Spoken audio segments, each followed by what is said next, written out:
নামাজও বেজাল, রোজাও বেজাল, হজও বেজাল, যাকাতও বেজাল, দানে বেজাল, প্রতিষ্ঠানে বেজাল, এখানে বেজাল, সেখানে বেজাল, নাই বলতে কোনো কিছু নাই। এবার বলেন জান্নাতে যাবেন কেমনে? এবার সারা বাংলাদেশ খুঁজেন, পাবে কয়জন জান্নাতি আছে? শেষ। আমি একদম শেষ কথায় হুজুর বিরক্ত হইতেছি। আচ্ছা, আমার হুজুরে একজনের কয়জন মুসলমান আছে নাম লিখান। হুজুর এত ছোট কাগজ দিয়ে কি হইব? এরকম তার 10-20টা না 3000টা লিখবো। তো হুজুরও কইতেছে যা আপাতত একটা নিয়ে যা। সে লেখছে, এক সপ্তাহ পরে কাগজটা আইনা দিছে। আচ্ছা বলেন, জায়গা যদি ছোট হয়, নাম যদি বেশি হয়, নাম কিভাবে লিখতে হবে? জোরে বলেন না। সে এমন ছোট ছোট করে নাম লিখছে, পাওয়ারে চশমা দিয়া। আইসা কয় হুজুর এরকম আরো 1000টা লাগবে, এতগুলা মুসলমান।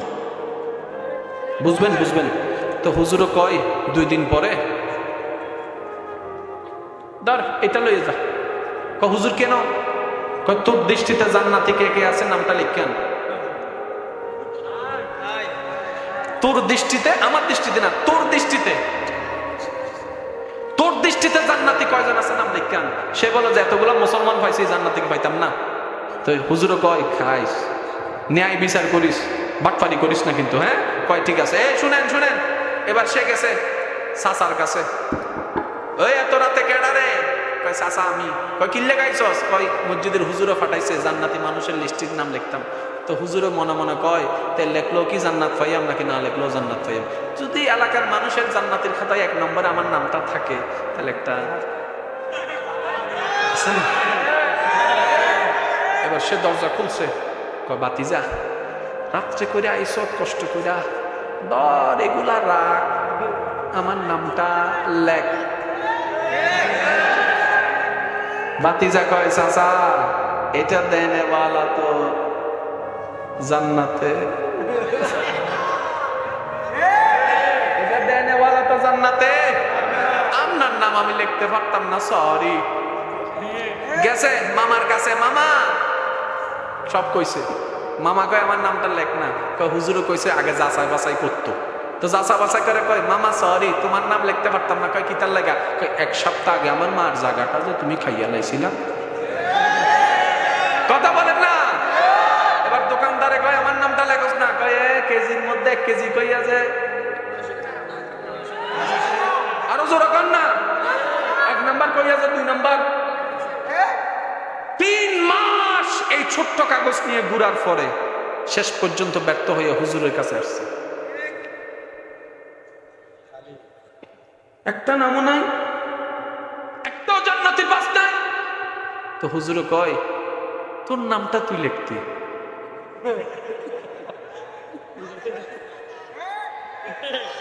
তোর নামটা তুই লেখ।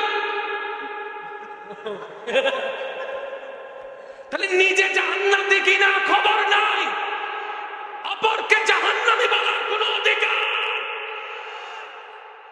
বরং দোয়া করেন আল্লাহ অমুককে জান্নাত দাও, অমুককে জান্নাত দাও, অমুককে জান্নাত দাও, অমুককে জান্নাত দাও, অমুককে জান্নাত দাও। রব যখন আপনার দোয়াটা দেখবে বলবে যে আমার বান্দা তো নিজের জন্য কোনো দোয়া করে না, সব আমার বান্দাদের জন্য দোয়া করে, আমার বান্দাদের ভালোর জন্য দোয়া করে। আমি আল্লাহ খুশি হয়ে যা, তারাও জান্নাত দিলাম তোর দোয়ার কারণে, আর তাদের জন্য দোয়া করার কারণে তোরও জান্নাত দিলাম।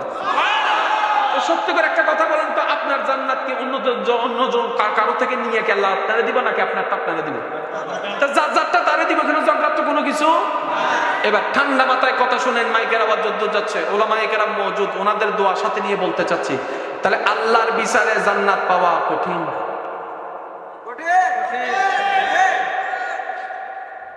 আল্লাহর বিচারে জান্নাত পাওয়া কঠিন। আর আল্লাহ গোশও খায় না। আল্লাহ গোশও কেমনে জান্নাত যাইবেন শুনেন, তার মানি। আচ্ছা শুনেন, কষ্টের জায়গা নাম কি? জাহান্নাম। কয়টা? শান্তির জায়গা জান্নাত কয়টা? তার মানে বানানেওয়ালা শান্তির জায়গা একটা বেশি বানাইছে। আল্লাহ আমরা তো জান্নাতি খুঁজে পাই না, তুমি একটা বেশি বানাইলা কা? কয় জান্নাতি একটু বেশি হইব তো এর লেগে একটা ঘরটা বেশি বানাই দিছে। আমরাই তো জান্নাতি খুঁজে পাই না মওলা। আল্লাহ পাক বলে শুনো, এবার একটু খেয়াল করেন, জাহান্নামের তুলনায় জান্নাতীর সংখ্যা বেশি হবে।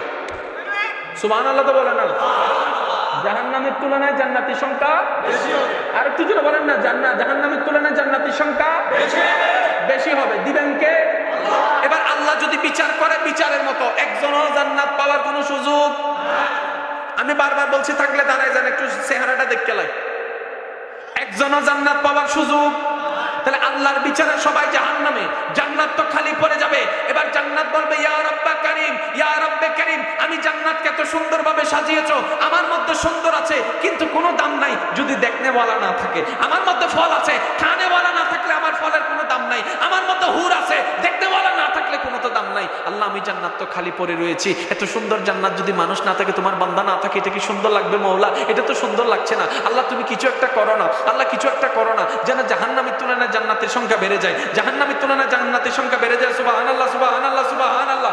জাহান্নামের তুলনায় জান্নাতের সংখ্যা বেড়ে যায়। মওলা, কিছু একটা করো না। রব্বে কারীম বলে, আনা আহকামুল হাকিমিন, আমি ন্যায় বিচারক। কিন্তু তোমরা হাজারবার পড়েছো সূরা ফাতিহার 3 নম্বর আয়াত, বারবার পড়েছো, কিন্তু খেয়াল করো নাই আমি আল্লাহ বলেছি মালিক ইয়াউমিদ্দিন, মালিক ইয়াউমিদ্দিন, আমি আল্লাহ বিচার দিবসের মালিক। আল্লাহ নিজেকে মালিক বললা কেন? রব্বে কারীম বলে, আমি আমার বান্দাকে আহকামুল হাকিমিন হয়ে বিচার করে ন্যায় বিচার করে সবাই যখন জাহান্নামের দিকে চলে যাবে, জান্নাত খালি পড়ে যাবে, জান্নাতকে পড়ার জন্য আমি আল্লাহ আমার নবী মুস্তাফা রাহমাতুল লিল আলামিন, হায়াতুন নবী, জিন্দা নবী, মায়ের নবীকে বলবো, ওয়ালা সাউফা ইউতিকা রাব্বুকা ফাতারদা ইন্না আতাইনা কাল কাউসার। হাবিব, ও নবী, আমি আপনাকে অনুমতি দিলাম, যারা যারা মন চায় জাহান্নামে থেকে জান্নাতে নিয়ে যান।